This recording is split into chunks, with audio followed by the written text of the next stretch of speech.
கழகத்தோழர்கள் தயவு செய்து இதுக்கே அமர வேண்டும் என்று பணிவன்போடு கேட்டுக்கொள்கிறோம். கேட்டு போனோம், இதுல இருந்து தான் பணியை துவங்கணும். தயவு செஞ்சு எல்லாரும் இருக்கையில் உட்காரும். இந்த நிகழ்ச்சியிலே பெருந்திரளாக கலந்து கொண்டிருக்கும் அனைத்து நமது வேட்பாளர் அவர்கள் ஒரு இளம் வேட்பாளர், மிகவும் பண்பானவர், பழகுவதற்கு இனிமையானவர். அவர்கள் வந்திருப்பது ஒரு மக்கள் சேவை என்றுதான் வந்திருக்கிறார். அவர் புதியவர் அல்ல. இந்திய தேசிய காங்கிரசிலே அவர் 14 காலமாக அவர் பணியாற்றிக் கொண்டிருக்கிறார். அவர் ஒரு சிறந்த சமூக சேவை கொண்டவர். நமது தமிழ்நாடு முதலமைச்சர் திரு ஸ்டாலின் அவர்களின் வேட்பாளராக இருக்கிறார். அவர்களுக்கு நாம் அதே போல எல்லா கட்சியும் பேசி முடிச்சாங்க. இந்த கூட்டணி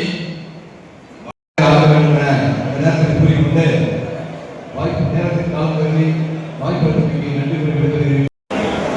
அனைவருக்கும் இனிய மாலை வணக்கங்கள். கடலென திரண்டிருக்கின்ற அத்தனை மிகப்பெரிய தலைவரான அண்ணன் குத்தாலம் கல்யாணம் அவர்களே, மாநில விவசாய செயலாளர் அமைச்சர் அவர்களே, மாநில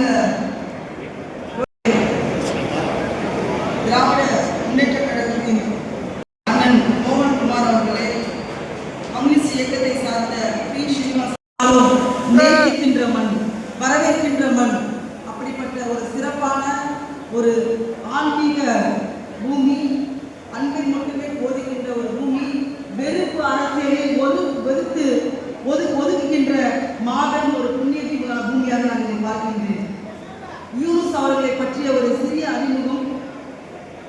மரியாதைக்குரிய வருங்கால பாரத பிரதமர் ராகுல் காந்தியால் அனுப்பி வைக்கப்பட்ட வேட்பாளர், இளைஞர் காங்கிரசின் சார்பாக அனுப்பி வைக்கப்பட்ட வேட்பாளர், நமது இந்தியாவின் எடுத்துக்காட்டு நாயகராக இன்றைக்கு ஆட்சி புரிந்து கொண்டிருக்கின்ற மாண்புமிகு என்பது பல நூற்றாண்டுகளான தொடர்பு. 4 தலைமுறையாக காங்கிரஸ் இயக்கத்தில் பயணித்துக் கொண்டிருக்கின்ற இக்குடும்பம் நமது தேச தந்தை மகாத்மா காந்தியடிகள் 1921ஆம் ஆண்டு இந்திய தேசத்தின் விடுதலைக்காக ஒத்துழையாமை இயக்கத்தை, ஒத்துழையாமை நான் கோஆபரேட்டிவ் மூவ்மெண்ட்டை தொடங்கினார். அந்த இயக்கத்தை நடத்துவதற்காக, நிதி திரட்டுவதற்காக பல்வேறு இடங்களுக்கு செல்லும் பொழுது தமிழகத்திற்கு வந்தார். அப்பொழுது ஒத்துழையாமை இயக்கத்திற்காக நான் நிதி தருகின்றேன் என்று கூறிய ஒரு மனிதர். அதனால் மயிலாடுதுறை மண்ணை கட்டாயமாக நேசிப்பார். இந்த மாவட்டத்தின் அடிப்படை கட்டமைப்பு வளர்ச்சிக்காக அரும்பணி ஆற்றுவார் என்பதில் எல்லளவும் சந்தேகம் இல்லை. அவர் முகத்தை சோகமாக வைத்துக் கொண்டு எப்படி பேசுவது என்று தெரியாமல் அப்படி நடுங்கி தடுமாறிதான் சொன்னார், மீண்டும் நாம் ஒரு லாக்டவுனை சந்திக்க வாய்ப்பு இருக்கிறது. எப்பொழுதுமே ஏதோ ஒரு அப்படியே வந்து நின்று வந்து உட்கார்ந்து அன்னைக்கு மிக சோகத்தோடு சொன்னார். இது வந்து இந்தியாவின் பொருளாதாரத்தை முழுவதுமாக கபலீகரம் செய்ய போகின்றது.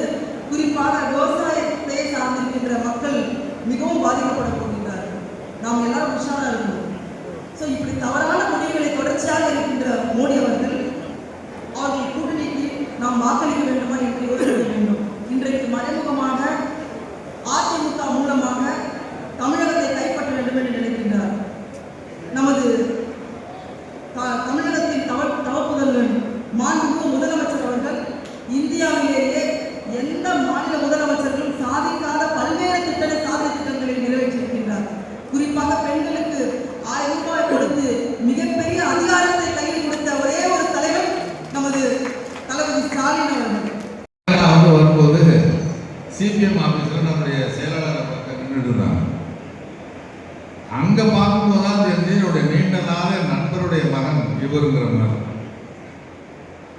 அதாவது ஆடவர் பெற்ற குடும்பம் அது. அதுல இருந்துதான் நம்முடைய பூம்புகாக்குவதில் 80 இன்னொன்று எல்லாரும் சொல்லி முடிச்சிட்டாங்க. 2 கம்யூனிஸ்ட் கட்சியுடைய தலைவர்கள் அருமையா இந்த ஆட்சியினுடைய சாதனை சொல்லி அதே போல எல்லா கட்சியும் பேசி முடிச்சாங்க. இந்த கூட்டணி இதுல முதல்ல போகும்போது எங்களுக்கு சீர்காழியில திமுக போட்டு நான் கிடையாது. எனக்கு இயல்பாகவே நடிக்க தெரியாது. உங்களை பார்த்ததுக்காண்டி ஒரு மாதிரி நடிக்கணும், உங்களை பார்த்ததுக்காண்டி ஒரு மாதிரி நடிக்கணும். அதே மாதிரி நான் ஒன்று மட்டும் சொல்கிறேன், என்னை நம்புறவங்களுக்கு நாங்கள் எங்கள் குடும்பமாக இருக்கட்டும், நானாக இருக்கட்டும், என்னைக்கு உண்மையாக இருப்போம், நேர்மையாக இருப்போம். 24 மணி நேரம்